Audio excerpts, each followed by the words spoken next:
তুমি কি কোনে? হ্যাঁ, ও আমার বোন। এইভাবে মুখ ঢেকে রাখলে দেখবো কি করে?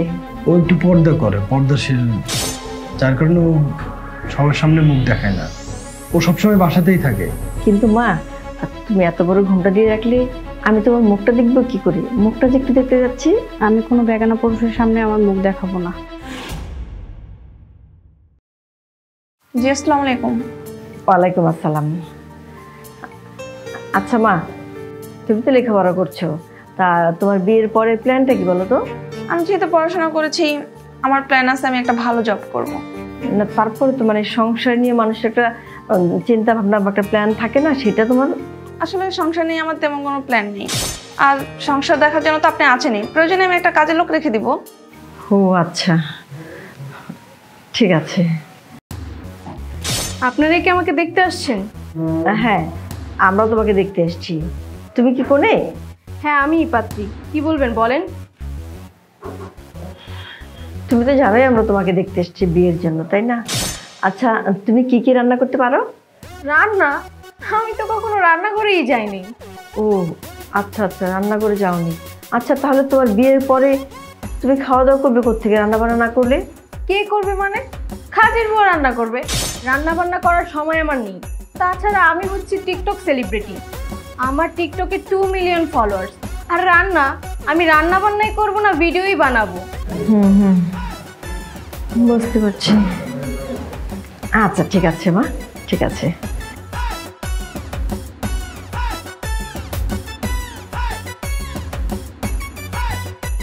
আসসালামু আলাইকুম।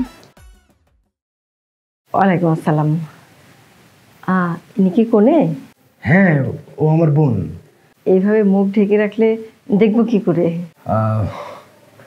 ও একটু পর্দা করে, পর্দাশীল, যার কারণে ও সবার সামনে মুখ দেখায় না। ও সবসময় বাসাতেই থাকে, আরও বের হলে পর্দা করেই বের হয়। ও সবার সামনে মুখ দেখায় না। মাশাল্লাহ মাশাল্লাহ, এটা খুব ভালো। কিন্তু মা, তুমি এত বড় ঘোমটা দিয়ে রাখলে আমি তোমার মুখটা দেখবো কি করে? মুখটা যে একটু দেখতে যাচ্ছি। আপনি যদি আমাকে দেখতে চান তাহলে ওই পাশে পর্দার আড়ালে যেয়ে আমাকে দেখতে পারেন। আমি কোনো বেগানা পুরুষের সামনে আমার মুখ দেখাবো না। আচ্ছা মা, তোমাকে আমি কিছু প্রশ্ন করি। মানে তোমার যে বিয়ে হয়, বিয়ের পরে স্বামী সংসার নিয়ে প্ল্যানটা কি একটু বলো তো? আমার সবসময় ইচ্ছে আমি আমার বিয়ের পরে আমি আমার শাশুড়ির খেদমত করব, আমার স্বামীর খেদমত করব। তারা যেন আমাকে তার মেয়ের মতো দেখে, আমি ওইভাবেই চলবো। আমার তো মা নেই, তাই আমি চাই আমার শাশুড়িকে আমার মায়ের মতো করে যত্ন করতে, আর সেও যেন আমাকে তার সন্তানের মতো আদর করে। আমার ভুল হলে আমার ভুলগুলো ধরিয়ে দেয়। আর আমি চাই আমার স্বামীর সেবা করতে, আর আমার পরিবার সবাই যেন 5 ওয়াক্ত নামাজ পড়ে। এর জন্য আমি সবাইকে বলবো সব সময়। আর আমি চাই আমি সব সময় যেরকম পর্দা করে আসছি, সারাটা জীবন মৃত্যুর আগ পর্যন্ত এরকম পর্দায় থাকবো। মাশাল্লাহ মাশাল্লাহ, এ তো খুব ভালো কথা। কিন্তু মা, তুমি কি বিয়ের পরে চাকরি করতে চাও? আসলে যদি আমার পরিবারের কোনো ঝামেলা হয় আর আমার স্বামীর যদি অনুমতি হয়, তাহলে আমার পরিবারের জন্য আমি অবশ্যই জব করব। আচ্ছা আচ্ছা। খালাম্মা, আপনি যদি চান তাহলে আপনি ওকে রুমে নিয়ে গিয়ে আপনি ওর সঙ্গে কথা বলতে পারেন, ওর সঙ্গে মানে দেখতেও পারবেন। হ্যাঁ, আর আমি ততক্ষণে একটু আবিরের সঙ্গে কথা বলি। আচ্ছা ঠিক আছে। আবির, শোন না, আমি যদি মেয়েকে ভেতরে নিয়ে দেখি আমার মেয়ে পছন্দ হয়ে গেল, আমার পছন্দ অনুযায়ী তুই বিয়ে করবি, তো তুই তো মেয়েকে বিয়ের আগে দেখতে পারবি না। মা দেখো, তুমি যেটা ভালো মনে করবে, আমার জন্য যেই মেয়ে যোগ্য মনে করবে আমি তাকে বিয়ে করবো, আমার কোনো আপত্তি নেই। আমি জানি আমার উপর তোর ভরসা আছে। আচ্ছা মা, ঠিক আছে, চলো তাহলে ভেতরে যাই। চলো।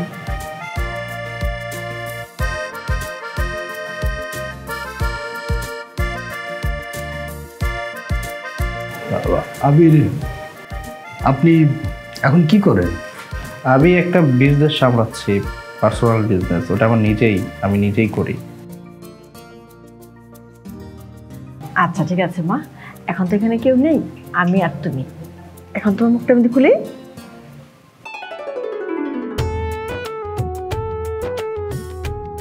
মাশাল্লাহ মাশাল্লাহ, তুমি অনেক সুন্দর।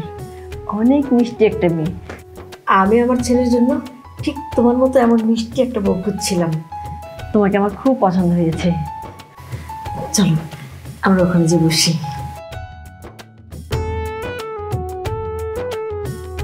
আচ্ছা, আপনার পড়াশোনা? আর পড়াশোনা বিবিএ সম্পূর্ণ করেছে। ও আচ্ছা, ভেরি গুড। ও, ওরা চলে আসছে, আয় বস।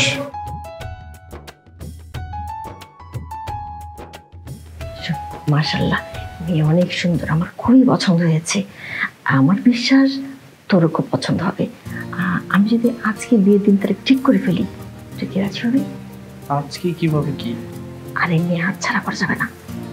সমস্যা নেই, তুমি যেটা ভালো মনে করো আমি তাতেই যাচ্ছি। আচ্ছা, এ মানে বলছিলাম কি, মেয়ে আমাদের খুব পছন্দ হয়েছে।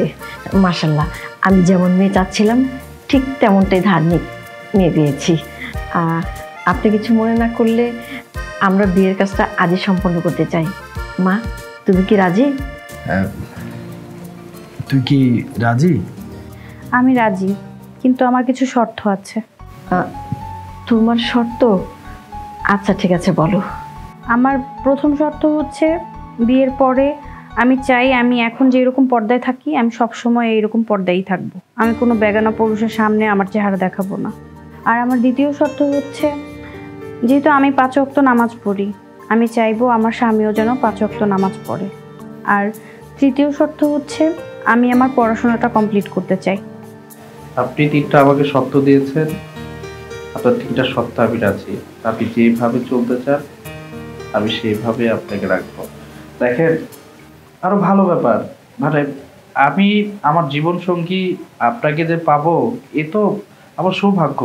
আপনি 5 ওয়াক্ত নামাজ পড়েন, আমাকে নামাজ পড়ার জন্য হেল্প করবেন, আমার মাকে এত যত্ন করবেন, এবার আপনি আপনার নিজের লেখাপড়াটাও শেষ করতে চাচ্ছেন। আমার এতে কোনো আপত্তি নেই, আমি আপনার শর্তে রাখছি। কিন্তু একটা আয়োজন তো দরকার আছে, তাই না? না না, আমি চাচ্ছি আজই ওকে বউ করে নিয়ে যাব। কারণ এই মেয়ে আমার এতটাই পছন্দ হয়েছে যা নাকি বলার বাইরে। আমি আমার ছেলেকে নিয়ে শূন্য হাতে ফিরে যাব না, বৌমার সাথে করে নিয়ে যাব। আপনি কিছু মনে না করলে কাজী সাহেবকে ফোন দেন, আমরা আজই বিয়ের কাজটা সম্পন্ন করতে চাচ্ছি। আচ্ছা খালাম্মা, আপনি যেমন এত করে বলছেন, তাহলে আমি কাজীকে একটা ফোন দিই। হ্যালো বন্ধুরা, আমাদের ভিডিওটি কেমন লেগেছে অবশ্যই কমেন্টে জানাবেন। আর ভিডিওটা লাইক, কমেন্টস এবং শেয়ার করে দিবেন।